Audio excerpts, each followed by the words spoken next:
It's the Sports Peninsula podcast. Coming up, we'll take a look back at the Detroit Lions NFL draft selections, and we'll also look at the undrafted free agent signings that could make an impact for the team in 2023. This draft has brought praise and scorn from all over the NFL landscape.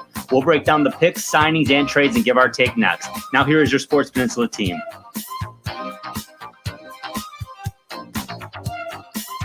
Welcome, everybody, to the Sports Peninsula podcast. My name is Dave Drzezinski Drew. It is Cinco de Mayo, May 5th, Friday, and we're celebrating by going over the Lions draft picks. We're going to review all the draft picks from this year's draft and talk about the undrafted free agent signings. That there definitely are some players of note there to talk about.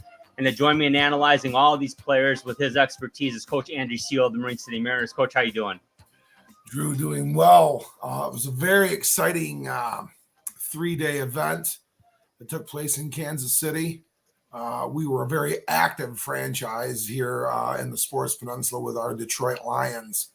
And, you know, it didn't go quite according to plan and a lot of picks, but it usually never does. No. But I tell you what, the mock draft simulators aren't going to hold too much weight with anybody if they don't have free trades next year, because that's what happens in this draft anymore is trades galore. Yeah. You aren't kidding. I mean, my gosh. I mean, we knew that. And even before our draft, we said, you know, we're probably going to do that next year with good reason. We did not expect what happened, though, especially with the Lions specifically. I mean, this was just, I mean, if you think about it, Coach, how many times have we heard our friends, our family, our fellow fans just bitching about why don't they get a quarterback? Why don't they trade up? Why don't they trade down? Brad Holmes literally did all of those things in this draft, and I was really dumbfounded because of the positivity that came out of the end of that year, how negative so many people were about the draft. I get part of it, but it's like, dial it down from a 10 to a 3, folks. Come on. You know, little overreaction there by a few.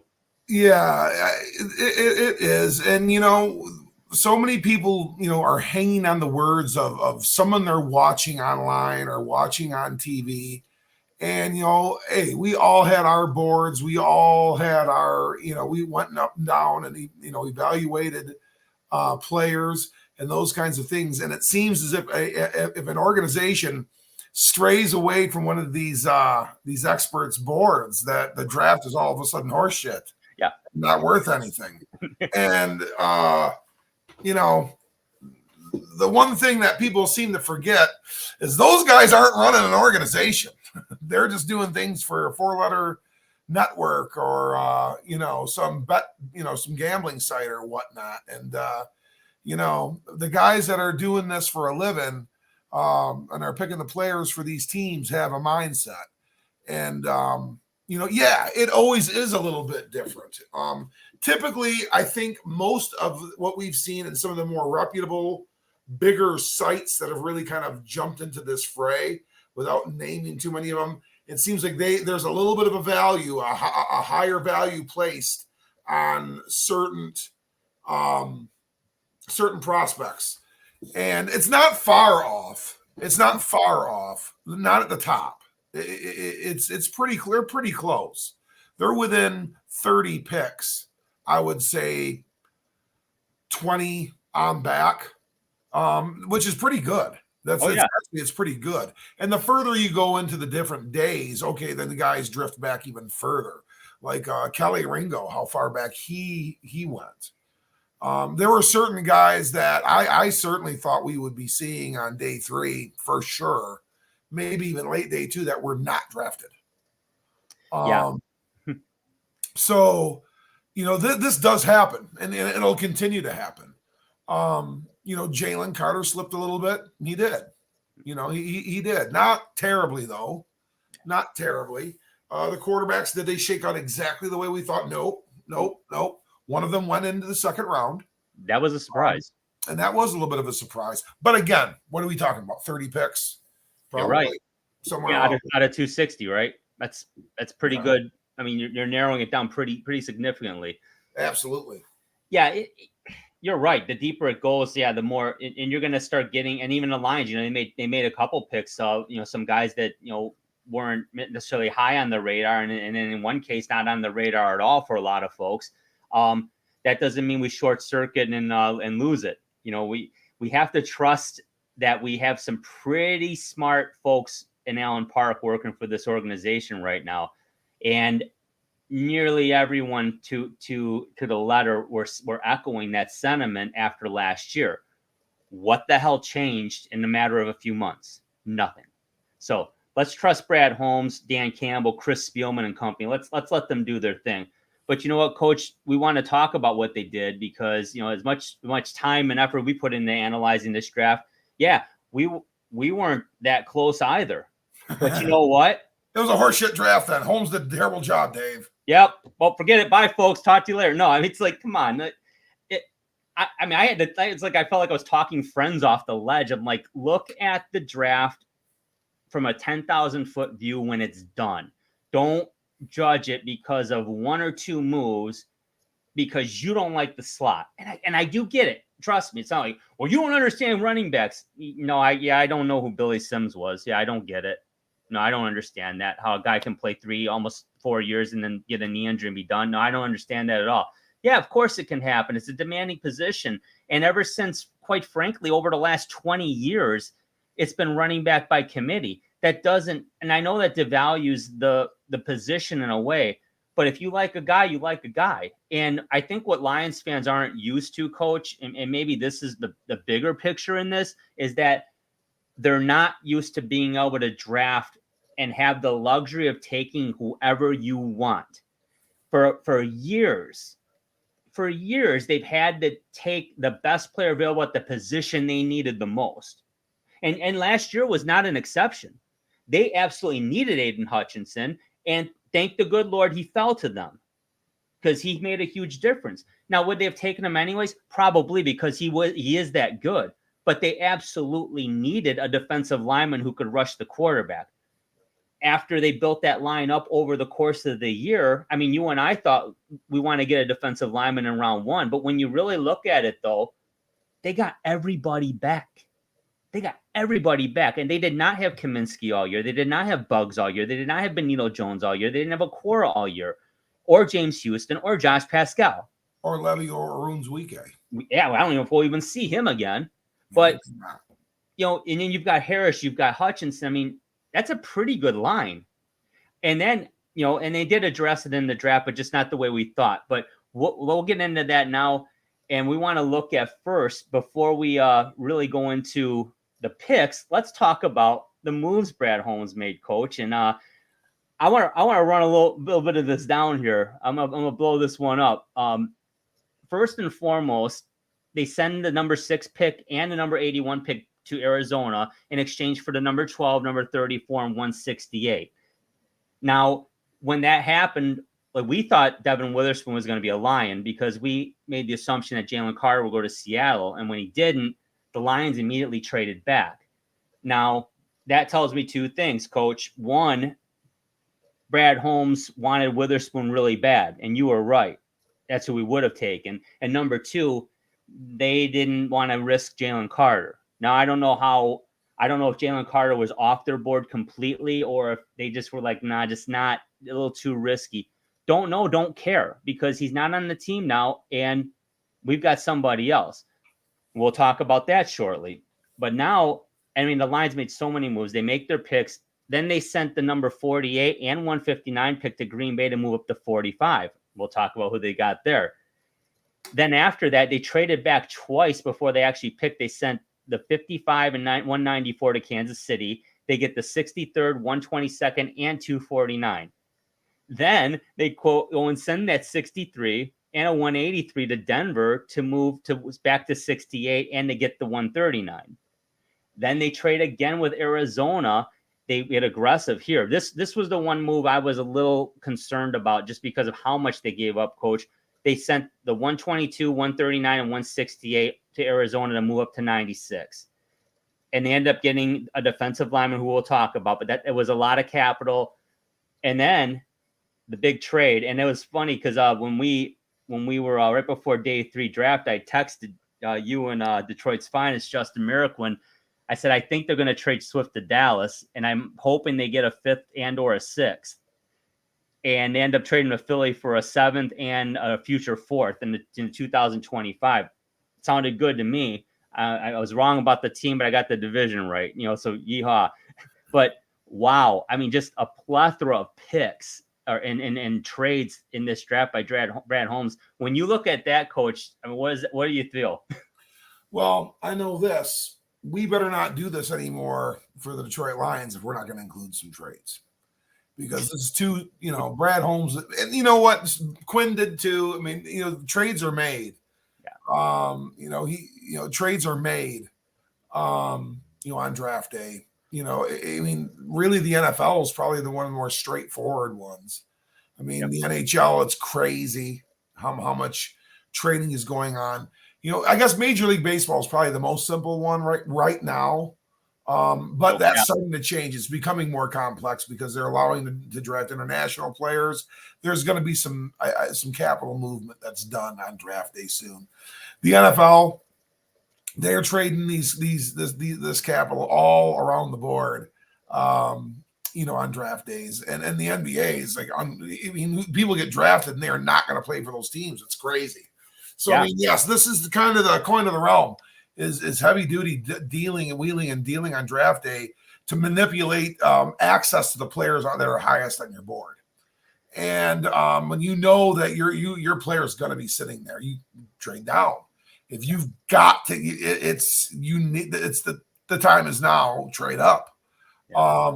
I think that's really good conventional wisdom, is to say that Devin Witherspoon was gone.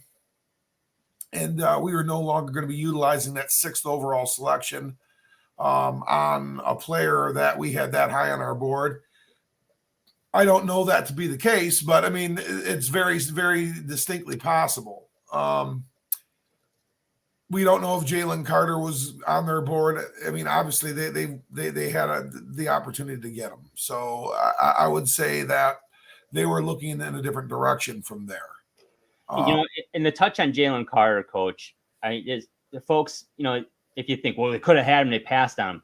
Yeah, they did. And so did Arizona, who traded up into that pick. And then so did the Raiders, and then so did the Falcons. And then so did the Bears, who everyone I read said there's no way he's getting past the Bears at 9. That was a half truth. He didn't get past 9, but it wasn't Chicago. And they traded out. Now, look who got him, Philly.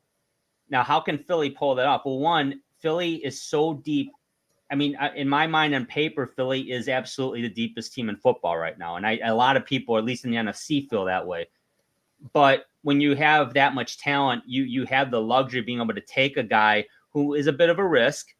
But, hey, it's a high risk, high reward. But for them, it's not as high of a risk because they still have so much talent around him. If he's not playing the ball the way they need him to, or if he's having issues, he ain't playing. It's a financial hit, but they'll be fine. So Philly really, I mean, for them, that was the perfect scenario for them. And the Lions did the right thing, because I'm going to trust Brad Holmes. If Brad Holmes didn't think he was someone that we really want to be a part of the Detroit Lions, then why would we as fans want him? We got to trust precisely. And he's surrounded by former, influences and upperclassmen when he was younger there. I mean, half the roster of the Philadelphia Eagles is Georgia Bulldogs. Yeah, I heard that. I'm being sarcastic, and really it's a compliment. I mean, it is. And we provided them even more. But I mean, I look at this second trade. It cost us the 159th pick to move up 3 slots in the second round. Okay, that winds up being Sam Laporta. Actually, that one ended up being Branch. That particular one. Oh yeah. I'm sorry. Yeah, 34 was. Yep, I'm off. That one, but winds up being Brian Branch, which that was at the time was now. Brian Branch was not going to last much longer. No. And we got a hell of a player there. One I can't wait to talk about here in a few. We moved down, and we moved down 8 slots from 55 to 63, but move up 72 slots from 194 to 122, and we get the 249. No brainer. That was an awesome trade. That third trade that we made in this draft. We want to trade down again. We move back 5 slots from 63 to 68. Looky, we go 34 up. For, I believe that's 44 Yeah, 44, spots, from 183 to 139. That's a big trade. That's value. We win that trade. The one that, we 122, 139, and 168 for Broderick Martin. If we obviously hold some value there, and we think Broderick Martin is going to give us some reps this year. And he is a big boy that can really kind of help solidify that nose guard slot. And we sent that 249th pick that we picked up in that one trade with the Chiefs. And DeAndre Swift sent him back home. He's a Philadelphia native, goes to the, like you said, the deepest football team in the league for the 219th pick. So we, are losing ground there. Yes, we move up 30 picks with our 7th round selection, but we've given away our 1A, option at running back. But we do get a 4th round selection in 2025. We were 9-8 and thrilled. We were 9-8 and thrilled with the direction of the organization. In love with Jamal Williams. In love with him. Really, really excited to see DeAndre Swift, come into his own here at the end of his rookie deal. They're gone. Yeah. One of them are here anymore. Definitely surprised that in essence, the starting backfield's gone. We knew there was a risk of it is gone. Yeah, it's gone. They're but all is not lost. And no. I mean, we have a new rookie and a weapon that we're going to go about. I mean, it's really kind of a new school type football player. He's somebody that is going to be moved around about the formation. And I think our bread and butter running back's going to be Dave Montgomery. Jamal Gibbs is going to be a guy that's going to be moved around a little bit, and a la Deebo Samuel, not a dissimilar usage, is jammy. What's great is, in 2022 with the 12th overall selection, we drafted Jamo. That's true. In 2023 with the 12th overall selection, we drafted Jamie from the same college. So, I mean, the speed that we're going to be able to put out there and the elusiveness when Jameson Williams returns from his suspension for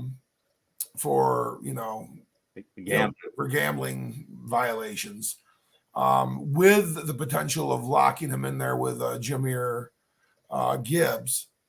And then we put out some speed with him in regards, Amon-Ra out there as well. I mean, we've got all sorts of things going on that are going to be pretty impressive. But, I really do think, the slot value just proves it. Those numbers prove themselves. You can just see the gain that we received in the majority of these trades.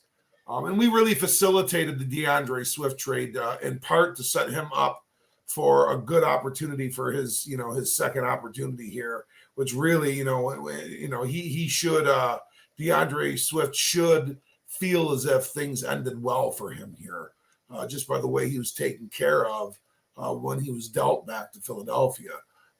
Okay, Broderick Martin, not asking you to be a Pro Bowler, but we're asking you to be a pro football focused, guy that is recognized by them. That will be worth those 3 picks. Outside of that, every trade was really a gain. Well, here's the thing with DeAndre Swift, Coach.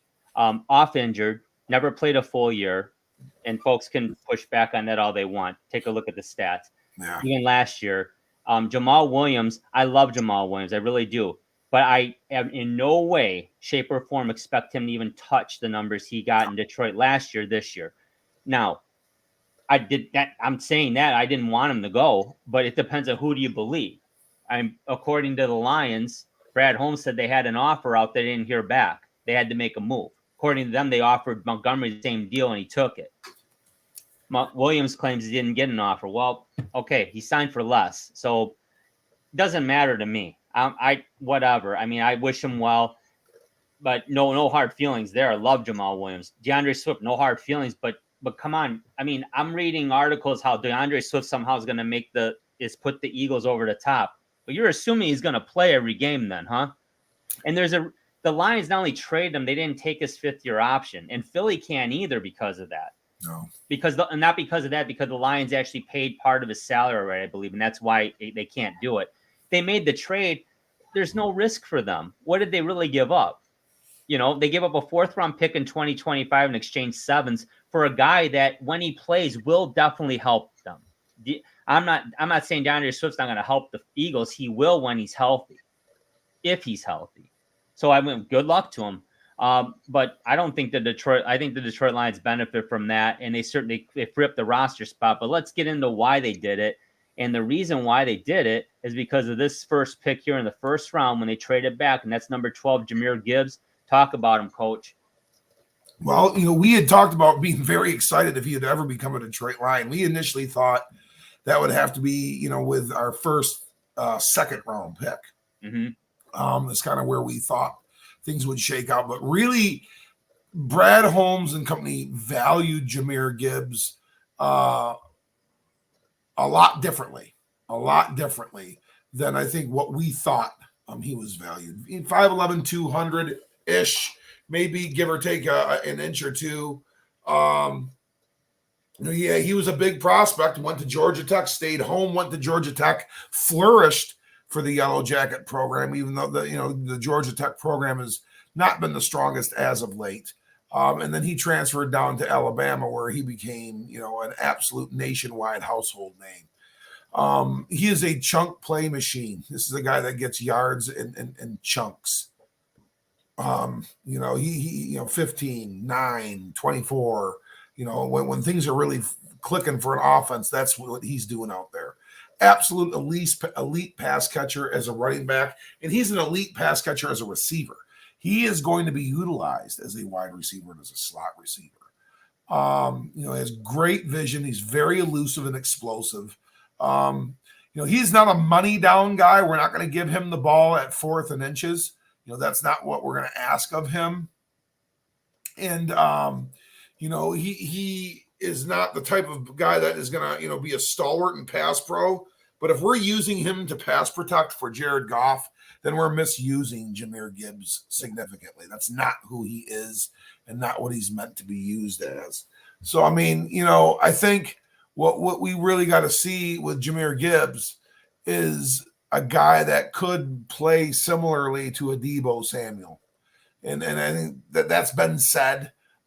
He's not so much a position as a running back or as a wide receiver. He's both of those things. He's an offensive weapon. And he is going to do some things for the Lions that are a little bit unconventional. Mm-hmm. And, it's going to be real exciting. He is going to be an absolute X factor of that offense. There's no question. At the 12th overall selection. Yeah, and realistically, again, after I get why people got uptight. Not often do our running backs pick this high anymore. However, Bijan Robinson went number 8 to Atlanta, which was a little bit of a surprise since. Well, I think that was what we were looking at. I think we thought we could get him at 12. And then I've heard, Coach, I've read asinine arguments that saying, well, if you wanted a running back, why don't you just stay at 6 and get Robinson? Didn't think we even had to. I think we thought we could get probably at 12. Probably, but here's the other thing. You acquired 34, and they obviously liked Gibbs a lot. And quite frankly, even when we reviewed the running backs, we kind of thought of them as 1A, 1B. So realistically, why would you stay at 6 and not get the extra pick to get a guy that you could have got at 12? And then people were complaining, well, you could have waited to 18. Not according to Brad Holmes. Brad Holmes said the Jets flat out told him we were getting him at 15. So that wouldn't have worked. So either Brad Holmes flat out is a liar, or maybe we don't know. I don't know. Anyways, I digress. I'd lean towards the latter there, but yeah, exactly. Including me. I don't know, but I can tell you this: I didn't panic over it. because when you think about it, I mean, just looking at the pick, Coach, I already knew it's like, okay, you just added this guy to this backfield with David Montgomery, and at the time DeAndre Swift. As soon as the pick was made, I'm like, Swift's done.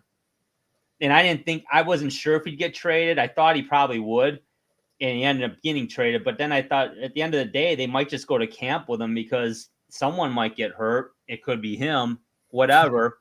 It's not going to kill him to go to camp with him, but they were able to make the trade, so it works. But, Coach, talk about a few things that you're a little concerned about with Gibbs that maybe he has to shore up. Well, some of them are to no fault of his own. I mean, he is undersized. He's not a guy that's going to be, a physical nightmare and a matchup issue from a physical standpoint. That's just not who he is. He's not Derrick Henry, different type of Alabama running back. And again, if he's on the field, in the backfield, on 4th and inches, we're not running the ball with him. I just don't think, if we start doing things like that, we're getting too smart for our own good. And really, some of his negatives are not negatives because that's just not how he's going to be utilized. So, I mean, he really that in of itself is a good thing to point out, Drew, and why maybe his value is much higher than what a lot of the experts, said it was going to be, where he was somewhere between 30 and 40, or late 20s to 40, or somewhere thereabouts. And nope, it's much higher, just because all of the things that he can do, and really his negatives are not every down negatives. Those are things that he wouldn't be tasked to do anyway. Why would we want him to be in for pass protection and blocking? It's waste. The most elusive player on the team. It's a waste. Right. So, I mean, it is a great pick by Holmes and company. People are going to be really excited for him. I think they declared his number already. I forget. I'm sure we'll start seeing him pop up in Dixon. I don't remember the number. I do remember that Cam Sutton got one. I do remember that Cam Sutton got number 1, so J-Mo must wait. Yeah, J-Mo's going to continue to wear 9. And I can guarantee you I know why. Right. Well, and I think this is going to be something that we see from now on. I think numbers are going to be a lot less sacred than they once were. I think they're going to be something that are moved around a little bit. And some guys may just decide to change them all the time for whatever reason. But, Jahmyr Gibbs is going to be, I think, a popular jersey in Ford Field and the greater area and the Sports Peninsula. You got it, Coach. Now we're going to go to pick 18, and this was the Lions' first-round pick, and they go to Iowa. They get Jack Campbell, the linebacker. Nice player who, at first, when we previewed him, he was in the mix in the top 5 or 6, and then he just kept moving on up the board, and pretty soon he was right at the top of the board for linebackers. Another pick that folks were like, yeah, we like him, but you reached for him. Did they reach for him, Coach? No, they probably got the most prolific tackler in the draft. One of which that you have to watch film on and grade and see just on how many fits, how many times did he slip off or whiff on a tackle. And it rarely, if ever, happens. Captain Jack here is, big linebacker. We talked about that in the linebacker preview. He's kind of a throwback in size. He was listed as the top linebacker in college football this past year. He's a leverage player and fills gaps well, a routine guy that is where he needs to be. He's really combative towards offensive linemen. He's going to fight that fight, and he's going to fight it back. And just an outstanding tackler. One of the leading tacklers of this draft. And that's not the only guy that we drafted that's an elite tackler.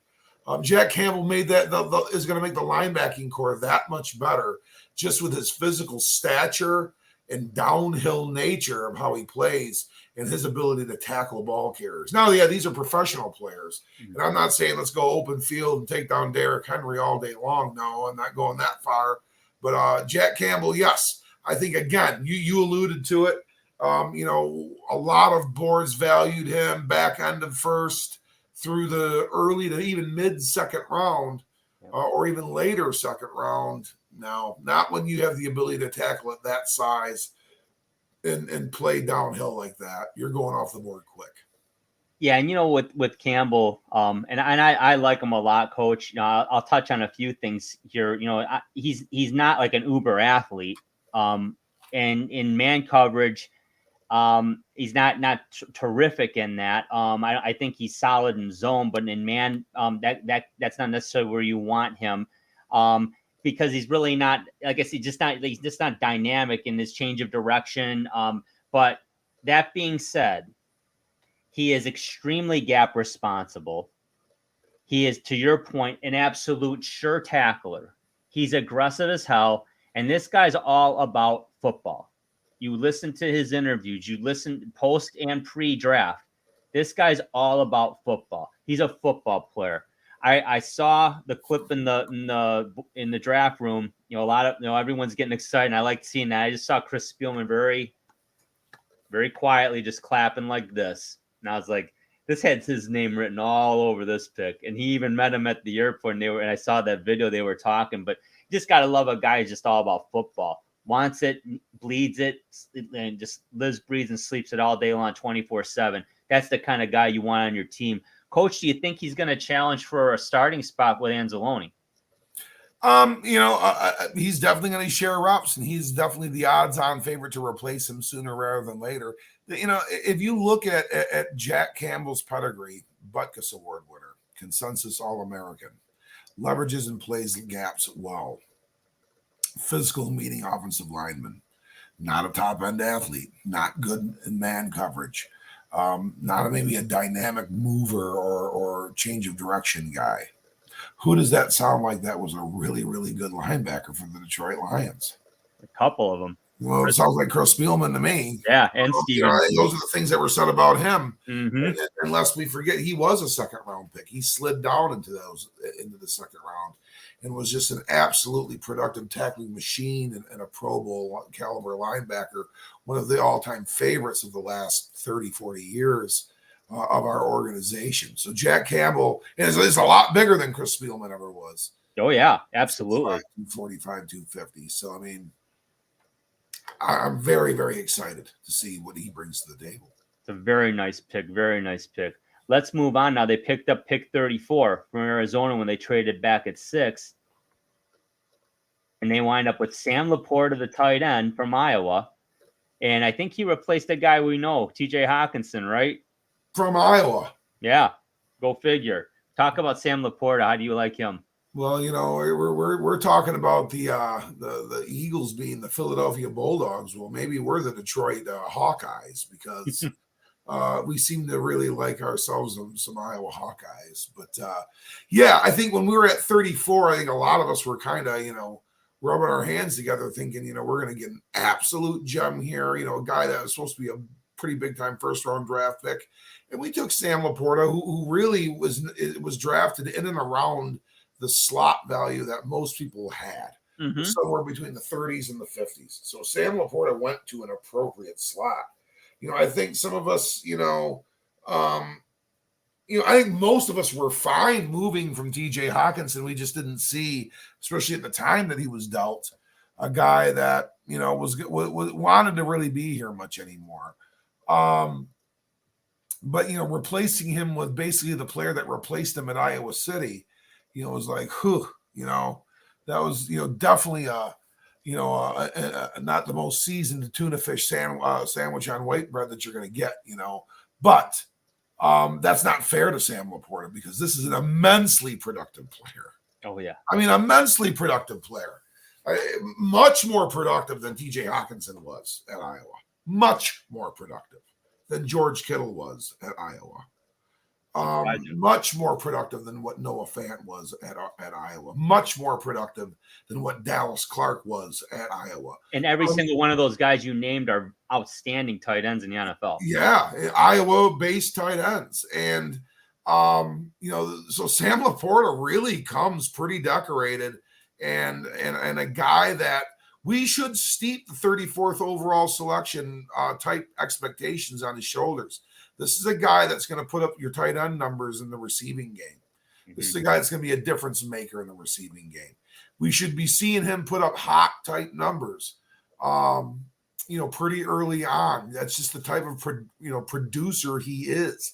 That's what he's inclined to do, and that's what he's really comfortable. I mean, he was tasked with that at Iowa. He was the leading receiver far and away on that team, and he played all across formations, and he's a guy that likes to block and likes to be in there with James Mitchell and Brock Wright along with Sam Laporta. Here we go. I think we have a rock steady tight end group.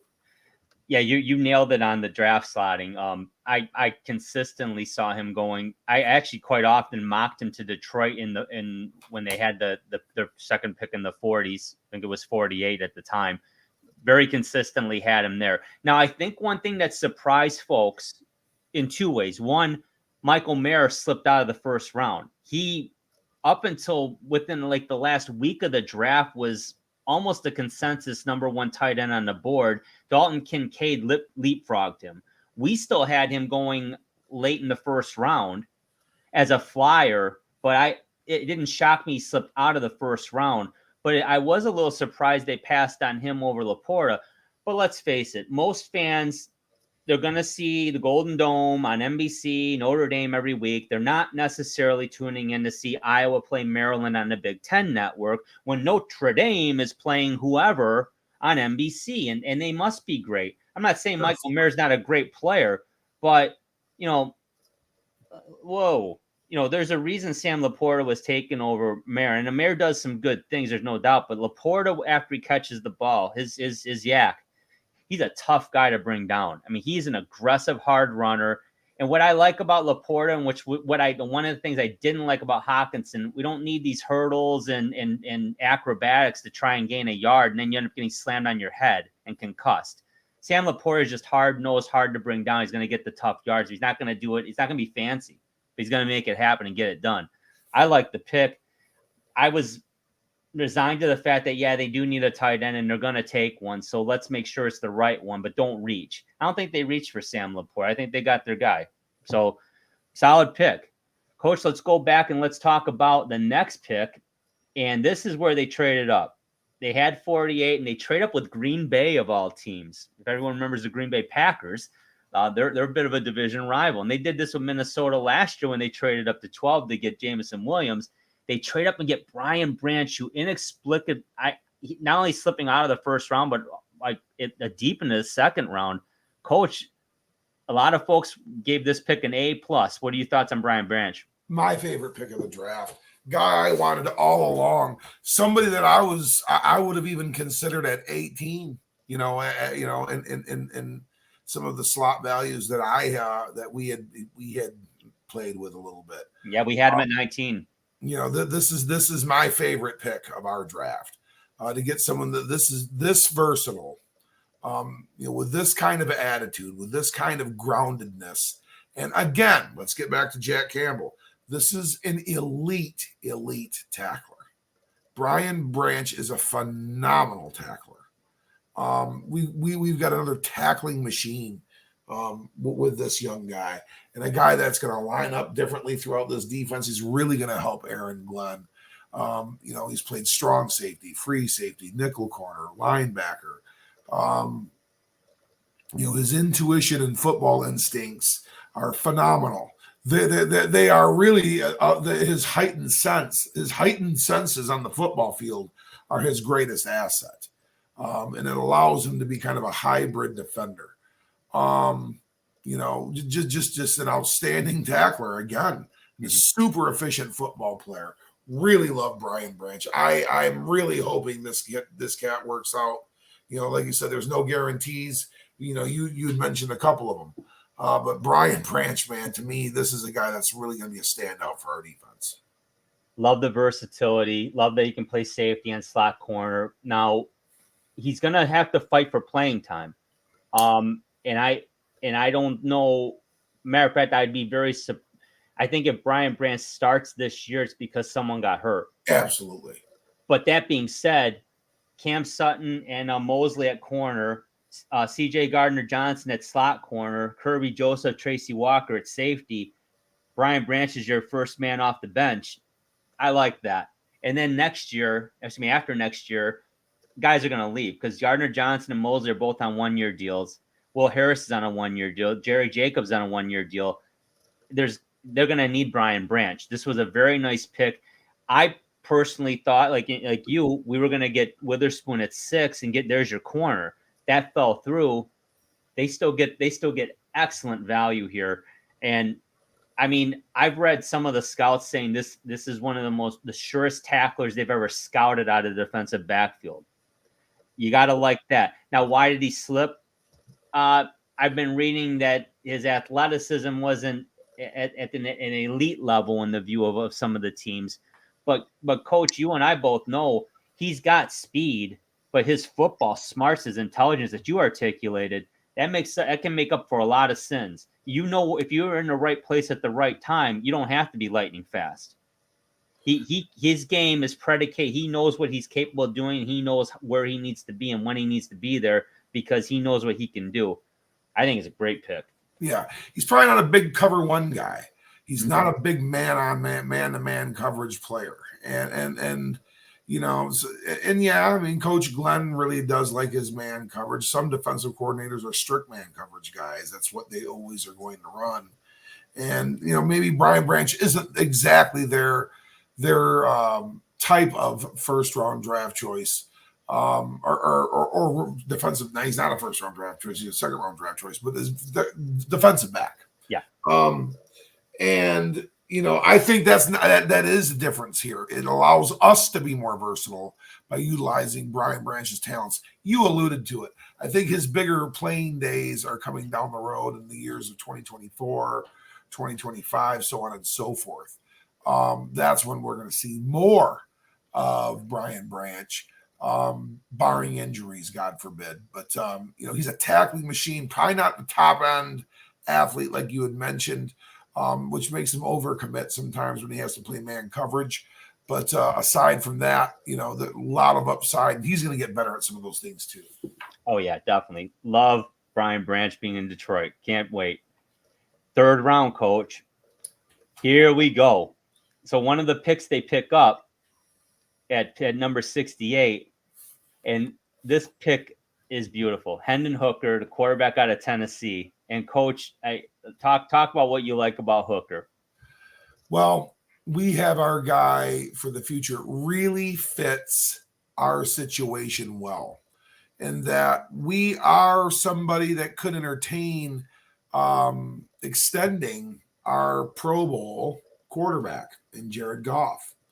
You know, we have him for 2 more seasons, but you know, beyond that, you know, the price tag is going to increase, especially by the way he's playing. If within the 2 years we kind of are in a scratch situation, well, we've got a guy that's willing and ready to compete. If we have a guy that is going to be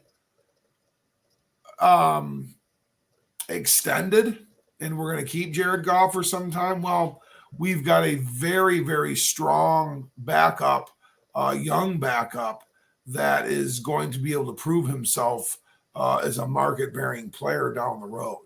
Hendon Hooker's got all sorts of pedigree. Dad was an amazing quarterback at Alabama A&M, where Brad Holmes attended. And he is, you know, Hendon Hooker is a high character, high caliber individual, you know, just a great, great guy. Led his locker room, whether it was in Blacksburg, Virginia, or Knoxville, Tennessee. He was a leader in their locker room. You know, he won 2 state championships as a high school player. You know, just a great achiever. He gets things done. He goes out and does it. Throws a beautiful deep ball. Has a lot of touch on balls down the field. He can really puts a lot of touch and puts balls where he wants to, where whatever level you're looking to do. You know, there's some scheme and spread concepts that he was really used to that he may have to diversify from. And he's not the youngest kid in the draft. He's already 25 years old. But man, with Hendon Hooker, we got a likely top 10 quarterback prospect. Somebody that probably was going to move ahead of guys like Anthony Richardson and Will Levis, and that he was somebody that was a little bit more seasoned and proved it out. Made Tennessee a much better football program. Yeah, I mean, Tennessee obviously is relevant, but they haven't been a contender in the SEC for quite a while. Hendon Hooker put them right back where they belong on that map, right near the top. They were rolling before he got hurt. He slips for two reasons. One, he got hurt, and two, for the other reason you touched on, that maybe some concerns about scheme. But I think without the injury, Hendon Hooker's an easily a first round pick and likely top 20, probably top 15. And let's face it, there's three things that can happen. And you kind of touched on with Goff, because folks, you got to understand, when the Lions traded for Goff just 2 years ago, he was viewed as pretty expensive, and he is. Trust me, if I had $30 million, I wouldn't know what to do with it. Daniel Jones just signed for what, $40 million, coach? I wouldn't trade Jared Goff for Daniel Jones straight up ever. No way. Now, that's me personally, and I'm not being biased. I'm trying to be analytical here. There's no way I'm trading Jared Goff for Daniel Jones or for Derek Carr. I'm just not doing it, and they're getting paid more. So now the concern becomes, so what happens with Goff now? Well, they wisely open talks for an extension now.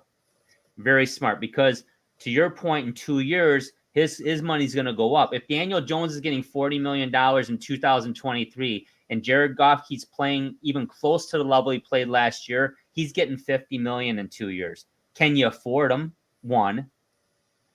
And do you want to afford him? Two. No knock on Jared Goff, but that's a lot of money to invest in one player. Now, if Jared Goff is solid and Hendon Hooker's ready to go, you may just say, okay, we're going to pass the baton and we're going to move on. Now, obviously, if Goff struggles, you're going to go with Hooker, and you've got a guy who's a legitimate first-round talent that you're going to put in there. Even you got him in the third round. Congratulations. That's fantastic. And like you said, the situation's perfect for him because he can heal up. There's no pressure to play right away. He can learn. He can study. He can work with, and he can learn from Goff. He can work with this team. Mark Brunell, quarterback coach, he's going to help this guy. Hendon Hooker, loved him at Tennessee. Cannot wait to see him in Detroit. But I want Jared Goff as the starter, and I'm very much hoping that Jared Goff's successful. This team's going to struggle again, and we're going to be having some rough conversations for the next 2 years. So, all in all being said, great to have Hendon Hooker on the team, but let's hope Jared Goff can take care of business, and then Brad Holmes can make those tough decisions in a year or two. Let's see what happens. But overall, nice pick. So, Coach, we're going to move on now. Here we go. Broderick Martin at 96. The Lions trade up. They give up 3 picks to move up to get him. And we knew of him, but he wasn't someone we necessarily prominently featured even when we reviewed the position group. But let's talk about Broderick Martin. What do you like about him? Well, he is a mass of humanity. 6'5", 344. He's a small school guy who played at Northern Alabama prior to transferring up to Western Kentucky. Just tremendous strength and size. Be thinking Snacks Harrison type of a player. It's pretty good. As far as player type. Now, Snacks was very, very, very successful at it. So, to say he's going to walk in and be Damon Harrison, not fair to Broderick Martin. Not fair at all. But that's the type of player he is. He's a ready-to-play nose guard. That's the guy. I think that's where we're going to see him get reps early. Big, heavy-handed stonewaller. He'll straighten up that offensive lineman. Something fierce. Not a guy that's going to make a ton of plays. Going to be a bull rushing, pocket pusher, type pass rusher. But a guy that is going to lock up and create major problems for blocking schemes and be a space eater extraordinaire on that defensive line. Yeah, I mean, and what now? Obviously, I love adding because and you talked about Damon Harrison, and we also had Haloni Nada a few years ago too. And when we had guys like Nada and Snacks, the run defense was outstanding. Now the run defense needs help. I think Broderick Martin's going to help tremendously. Does this tell us what's going to happen with Levi Onwuzurike? Well, is there going to be an odd man out? Sounds sort of like it could be. Mm-hmm. There always is an odd man out. There's going to be more than one odd men out with the Lions. Come late August, early September of our season here. That being said, Broderick Martin's not going to be one of them. This is somebody that they're investing in, and I really am excited to see his ability to come off of a block. If he's better at it than what we've been led to believe by the scouting bureaus and some of those things, we got ourselves one wheeling and dealing win with those 3 picks going down to this pick right here, because he is huge, big body to protect backers and eat up space. But if he can come off blocks and make plays too, real impressive. Yeah, when you can clog the middle like that, either as a one technique and you can stuff the run and force the running back to move outside, where you're not going to have a lot of luck there either when you got Hutchinson or Houston or Rodrigo coming off the corner filling that gap, or Jack Campbell. It's a very nice pick. Now, I get some of the concerns. He's not an every down back. I get that, and they traded a lot of draft capital to move up to get him. But you know what? Again, I'm trusting Brad Holmes, and I really like what I see on tape. And I'll admit, I had not seen a lot of Broderick Martin. But Western Kentucky's a program. I mean, Bailey Zappi out of Western Kentucky's back up with the New England Patriots right now. Nice quarterback. This is a program that's starting to generate some NFL talent out of it. So no reason to think that Broderick Martin can't be successful in Detroit, because he's going to be asked to do what he's absolutely very good at doing. And that's taking his physicality and allowing it to work for him. And I think he's going to be a fine asset. I love how this could help the run defense. So we will see what happens here.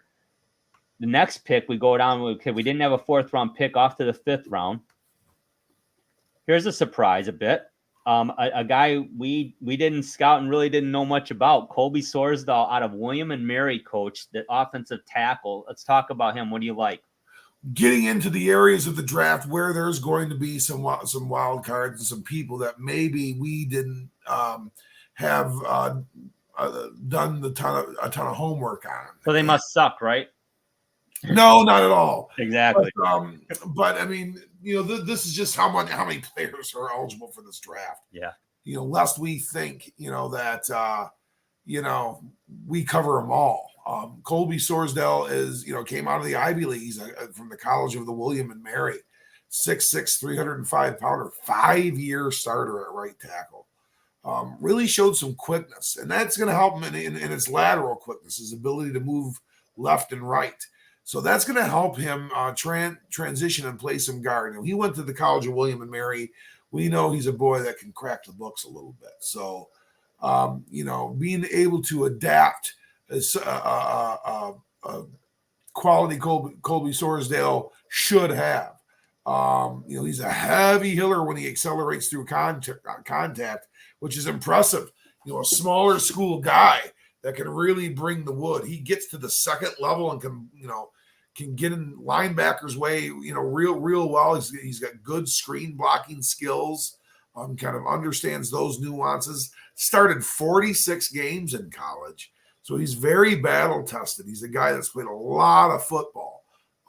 Colby Sorsdahl should compete to be potentially, an Evan Brown type, or a guy that could even become, that swing offensive tackle.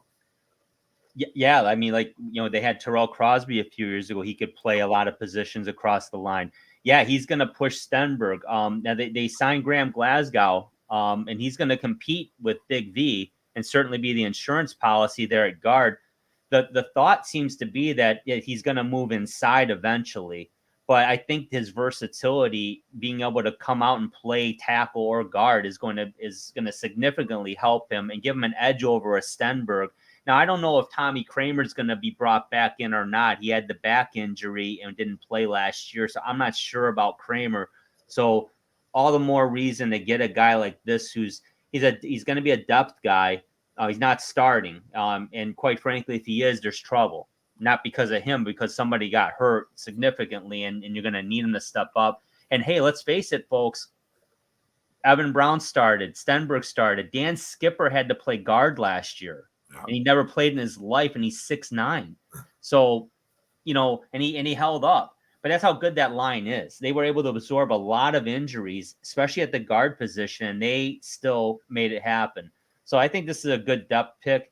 Again, I admittedly do not know much about him. I did not scout him at all. Didn't have him on the radar. So it's just one of those picks like, I'm going to trust Brad Holmes because his forte is day 3. And I know people are like, oh, trust Brad Holmes. Find another team. You don't like it? Quit complaining. This guy's a great GM. He's done it. I mean, the guy is drafted. Just look at his draft record. Don't take my word for it. Just look at the drafts from the Rams and the Lions. People raved about last year's draft. Well, who did that? Me? No, it was Brad Holmes. So I'm going to trust him. But yeah, I'm curious to see what he does with Sarsdale, and let's see how he competes. But I would expect him to make this team as one of the lead, a very versatile guy. They're going to need support, and he's probably going to play a little bit because at the end of the day, someone's going to get hurt ultimately, and it always happens. I hope not, but if it does, there's going to be a guy like this to step up. So we shall see what happens. But an interesting pick, no question.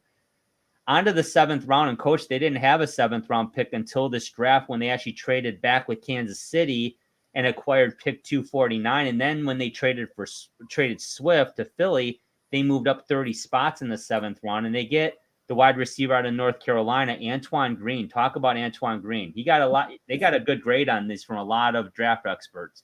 Well, he had a great quarterback thrown to him in Drake May. Mac Brown stockpiled, Chapel Hill with a lot of football talent. And Antoine Green was one of these guys. He was a 4-star player out of high school. He was a big-time sprinter, and player out of the state of Florida. A little bit of a trick pony, but he is one heck of a trick pony. Deep ball guy. He is a home run threat. He's a home run hitter. Likes to, they like to throw the football down the field to Antoine Green, and he came up with a lot of big plays downfield. Good route runner, and he's really good at accelerating out of a route step, so he can really make that break and then into the route movement, real quickly, and it gets really deep separation as a result, which is separation further and further downfield. He's got clutch big play capability. He'll come up with a lot of big splashy catches downfield. He did so at North Carolina. So Antoine Green, I tell you what, he's in an area of this draft that a lot of guys, end up on practice squads from. Occasionally guys are players out of there. Occasionally guys get starts as rookies even. But I really do think Antoine Green stands a good chance of being retained in some way, shape, or form. Yeah, first and foremost, we know Williams is going to be out the first 6 games. We know that. So there's an opening there, and then that last spot is going to be up for grabs. He's going to compete with Tom Kennedy likely for a spot like that. Now Cephas is off the team; he's not on the team anymore. Stanley Berryhill suspended as well for 6 games, along with JMO. So there's an opportunity there to make the team, like you said. Yeah, I think let's see what happens. He's going to get a lot of reps in the preseason. We know that. And I'll tell you what, in this situation, the Lions, with the NFL having only 3 preseason games, it's going to be really incumbent on him to make a huge impression in that very first game. So he's got to go to work. But yeah, we talked about him a little bit when we did our wide receiver coverage. And at the same time, yeah, I like his size and speed. Let's see what he can do. Because if you can get a guy that can stretch the field, you can get a guy like Laporte underneath and Gibbs underneath and St. Brown underneath, he's gonna take attention with him downfield and open things up. The Lions have a very dynamic offense now, and to think that Antoine Green's gonna have to fight for a job on this team, that does say something. This is a deep team overall, and it's just that's the draft right there as a whole, folks. And it's unique. We're not used to it because we were so used to the Lions just having to fill these pressing needs, and they have needs, but they were a lot of depth needs in this situation, and they really did a nice job with it. But you know what, Coach? They did some good things right after the draft with the undrafted free agent signings. And we have a list here, and I'm going to blow it up so we don't see our faces here because there's a lot of names here. But, man, there's some big names here, and one stands out in particular. But talk to me about who you like. Well, I tell you what, I mean, Brad Holmes went to work on these guys. I mean, he knew what he wanted to target, right away. We got another camp arm and a guy that's kind of intriguing, and Adrian Martinez. We know him really well from the University of Nebraska. He was a big-time starting quarterback there. Transferred as a grad transfer to Kansas State. Really had a nice year this past year. He is with the Lions. Muhammad Ibrahim. Now, there we talked about, maybe Jamie Gibbs not being the greatest downhill runner and a guy that's going to fight for those little short yards. Well, if Mo Ibrahim can make this football team, he certainly does, because that's what he excels at, are those short yards. Well, I'll tell you what, Coach. I don't mean to cut you off, but that's the guy. They gave him a 7th round tender actually when they signed him. So he's got a $100,000 guaranteed deal. He is going to compete with Craig Reynolds and Jamar Jefferson. He is going to compete. Absolutely, and very, very possibly replace one of them. Mm-hmm. Couple, an intriguing player is Katon Thompson. I once again referred to him as a weapon. He was a big time quarterback at Mississippi State. That's what he was there. Mm-hmm. And he transitioned to wide receiver. He wore the Jack Dundee number 99 at Virginia. The receiver, 6'4", 220 pounder. But this is a kid that does everything. He lines up at quarterback. Think Chad Smith. Think Joe Webb. Think of those type of players. A slash type, a guy that can be utilized in a multitude of ways, including some quarterback look. Intriguing player. Ryan Swoboda, 6'9", 320 pounder out of the University of Central Florida. And that's a dude that's got a lot of starts underneath his belt at a couple different schools too. And you'll be thinking, maybe thinking your inner Dan Skipper when you look at a Swoboda's size. Exactly. Corey Durden was a big defensive tackle at North Carolina State, teammates with Aleem McNeil there. And he's a transfer. He actually started out at Florida State. Some cool local guys that are here is Chris Smith, who is from Cranbrook High School, via Harvard and Notre Dame. Wow. He went and did himself some schooling. Zach Morton's a Cast Tech technician. Started out his college career at Syracuse, wound up at Akron. Isaac Darkangelo is a Shamrock. He's one of those rock boys from Detroit CC. And started out his career at Northern Michigan. Had a great career at Northern Michigan before transferring down to Illinois and really doing a nice job there as well. And then Trevor Nowoski is our true local at Saginaw Valley State and another local product as well. I know he prepped here in metropolitan Detroit. But the guy that I really am intrigued by on the defensive end is Brandon Joseph, yet another safety. This is somebody that had draft tender and then the second round at times in multiple drafts. Even in 2022, he did. True. So this is a kid that's got a lot of football underneath his belt. And I didn't mention them all, but those are some intriguing players to me. Yeah, and Starling Thomas, the fifth out of UAB, I really like him a lot too.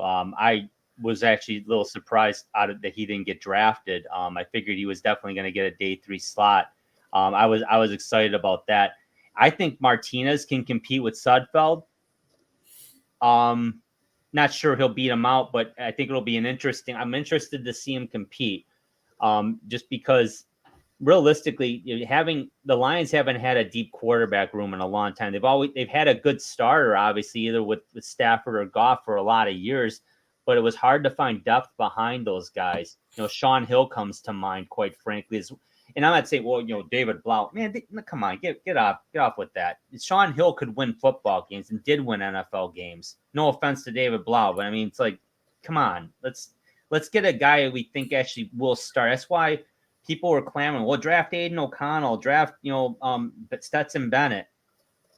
No. We did a little better than that. Yeah, that's to me. If you're drafting quarterback, then they should have taken one at 6. they had a shot. I mean, but they didn't need to, and that's great. They got their guy, but I think he'll compete. Abraham, I really, really like. I think he's gonna. I truly think he'll make the team. I think Jefferson's in trouble. He's got to show something, or else Abraham's going to step in there. Now, of course, there could be an injury. I like Reynolds a lot. I think he's a good hard runner. He did get hurt last year, so that could be an issue. But, I won't drain it all. But, I was really excited by some of the names that they got here, Coach, just like you were. And, it'll be interesting to see what happens going forward if some of these guys make the squad. But, before we wrap this up, Coach, talk about, as a whole, how do you feel about this draft class? I'm very, very pleased. I think they hit on some things. They hit on some enhancements. Jahmyr Gibbs is an enhancement. Brian Branch down the road is an enhancement.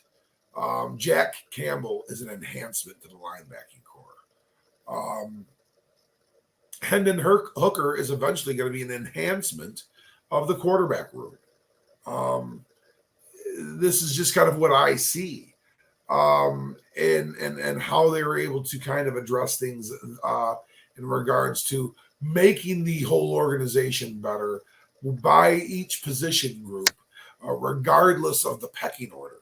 I think there was some calculation there by Brad Holmes. I think he knew what he was doing really all along, but he manipulated that board by making some of these trades too, which would force others' hands and would also make things happen for himself too. So I'm very, very intrigued. I'm very excited for this upcoming season. Very excited.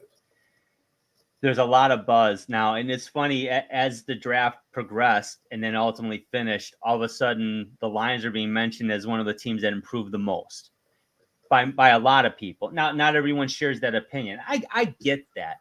I don't think you can give this. I've seen people giving this draft an A, and I'm like, I don't think you can do that. But I've also seen people giving this a C- and D+. I'm like, come on. I think this is a solid BB+ draft, and I only say that because, again, they gave up a lot to get Martin, and I'm not concerned about draft slotting with Campbell or Laporte or Gibbs, but they did give up a lot to get Martin, and and they took a few risks in the end, but nothing significant. They really did improve. Let's see what happens on the field. Let's see how this team looks in 2023.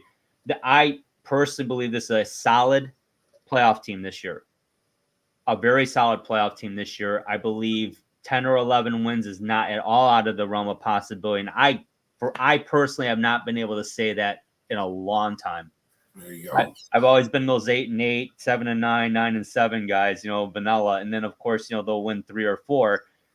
Obviously, we saw something different last year, but it was still 9 wins. Even during the Barry Sanders years, it was 9-7, 10-6, up back to 6-10, 5-11.